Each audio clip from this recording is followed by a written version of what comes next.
The Nazis in the Second World War, when they killed 6.5 million Jews, were exterminated in the concentration camps. Biggest mass murderer in the world is YT2.m4v, defined in the Guinness Book of Records, having murdered 26.5 million of his own people. Think about it. 26.5 million people. We in Australia have about 22.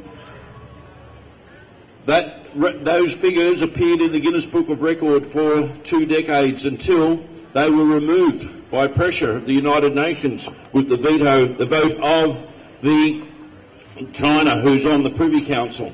Very tough to get things done, to get justice, when those who call the shots are also firing the shots in their own country. When the communists took over in China in 1949, they annexed the Uyghurs, and since then 30 million people have been persecuted, and this has been going on now, for 61 years.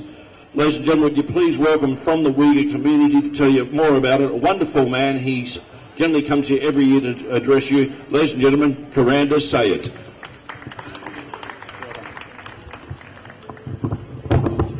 Thank you. Assalamu alaikum, peace be to you, and I'd like to acknowledge the traditional custodians of the land on which we meet today. My name is Kuranda, and as you heard from the introduction, I'm from the Uyghur Turkestan in Western China, very similar to our Tibetan brothers and sisters who are being, who are basically under the control of the Chinese government, but their human rights are being withered away. There are very limited rights that they have, and what's left of their culture and their language is being degraded each year by the Chinese authorities.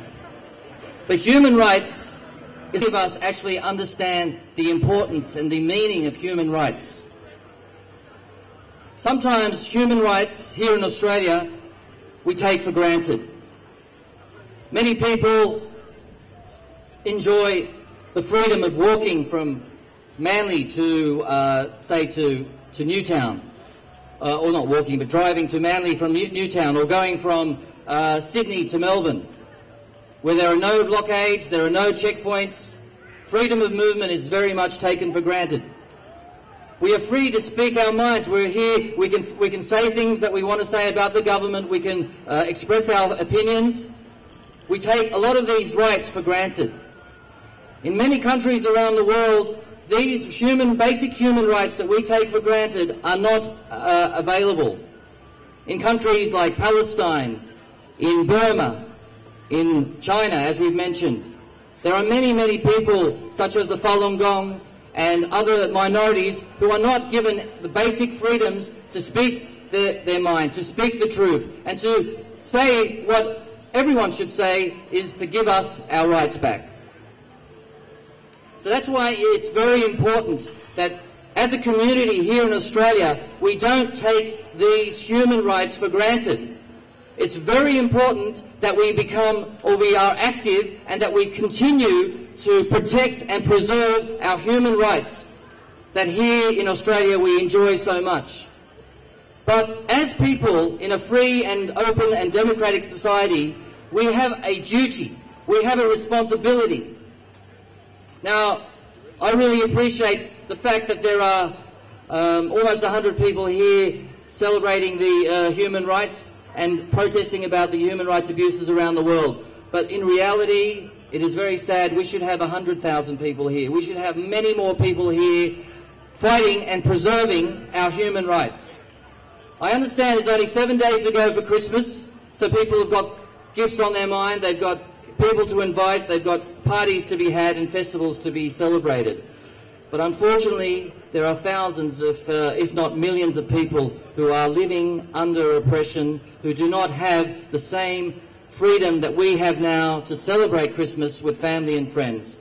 In fact, in the country which I am representing, in eastern Turkestan, during their festivals, the Chinese authorities stop them from celebrating their festivals. And for example, during the holy month of Ramadan, the Chinese authorities will ask the Uyghur people whether they're fasting. And if they're fasting, they'll be fired or they'll have retribution taken against their families. That's just an example. But the other problem that we have in Western China, in eastern Turkestan, is that slowly but surely they are stopping the community from developing their own culture, from practicing their religion and developing their language. So now the Chinese authorities have put a limitation on Uyghur schools, so they can't actually have schools teaching in the Uyghur language. Now, today I wanted to focus on the Eastern Turkestan situation and human rights, but I also wanted to mention how important that we sometimes forget about child rights. Of course, every country, really the children are the ones, and the women of course, and the elderly, but the children are the ones who suffer the most when there is a war, or when there is oppression, or when there is persecution of a group or a minority. And so we often forget about child rights. And this is where, in many countries, we are hearing about children being abducted from their families and being taken away and being sold to what's called child traffickers, children traffickers, who sell these children into places where they're abused or exploited. And even here, even in Eastern Turkestan, under the Chinese government, this is happening.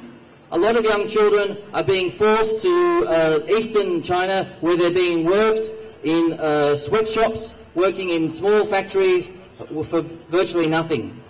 The other problem, of course, is child trafficking involves sexual exploitation. And a lot of girls and even boys are being, again, sold to countries where they're exploited for sexual activities. Of course, this is a human tragedy that is beyond understanding, and it breaks my heart when I hear about young children who are being deprived of education, deprived of family, and deprived of security and safety, which every child deserves. And as mothers and fathers here, and I'm a mother, I'm a father, not a mother. I'm a father, and my wife's there, and my two children are there, and if I could imagine what's going on to some of the children in the world, I would be devastated. And of course, every parent loves and wants protection for their child. So human rights is a really important issue. Child rights is just as important, is more important, because children are defenseless. They're innocent, and they need our protection.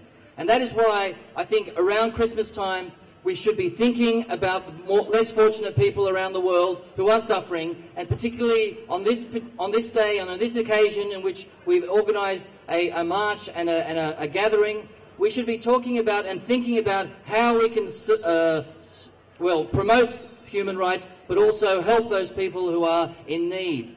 And there are many ways of doing this. We have been working closely in the last few years with the Tibetan community and the Falun Gong groups and other groups from China who have been suffering human rights abuses. But the fundamental way, and here in this democratic society, is to contact your local member of parliament and contact ministers and MPs who can voice your opinions in parliament and make some or put some pressure on the Chinese government. I know it's very difficult because Australia has a very close economic bond with China, but that shouldn't stop us from condemning China's actions, and by writing and by saying as much as possible to the free world that China is abusing human rights. And this is really important. The more we echo this message that China must stop abusing its minorities and give back human rights to its minorities, the more that China will start to think about its actions, and we can only pray that it will decide that what it has been doing is wrong and maybe give back those rights to those people. So I just want to quickly cap off so you just know where we are. We're in Western China, which is north of Tibet, and the Uyghur people are a Turkic-speaking people who practice mostly, most are Muslim, and there is about, at this current situation, there is about 30 million Uyghur people, but about 50 or 60 years ago, there was about less than 300,000 Chinese people living in that area. Today, there are over 50 million Chinese people living in eastern Turkestan. And as you can see, they are slowly populating the area with Chinese people and forcing a lot of the Uyghur people out of the area because there's no employment, there's no human rights. A lot of people have been abducted and put into jail. They've been tortured in jail, and there has been a lot of pressure put on the Uyghur people to flee into other neighbouring countries. And the program is very obvious. The idea is to basically make the Uyghur people a minority in their own country, that they have no voice, they have no political representation, and eventually that they will become a non-entity in their own country, and the Chinese people will just say, this is a part of China, we've had it for hundreds and hundreds of years, it's been our country, and let's just forget about it. Very similar to what's happening in Israel and Palestine, and many other minorities around the world, where they basically want the people to disappear. And so the first thing is to stop them, take away their rights, take away their language, take away their identity, and then eventually no one will talk about them. Because why is China in eastern Turkestan, in western China? Why are they in eastern Turkestan? As in Tibet, both countries are resource rich, there are minerals, but more importantly, in eastern Turkestan, it's one of the richest oil reserves in the world, and this is why China will never give up eastern Turkestan. But we must continue the fight, we must continue voicing our opinions and preserving our human rights. So I call upon all Australians here to continue this message and try and convey it to our representatives in government, but also to talk about it to your friends and to your associates, to make people aware that human rights is such an important part of our culture, our society, our lives, that we should not take it for granted. I wish you peace and blessings for the New Year and for the Christmas season. I hope that your families will be safe and happy, and that we can all share great times together. And please, in your prayers, share a thought for the people who are being oppressed, not just in China, but around the world. Peace be upon you. Thank you. Dangerous way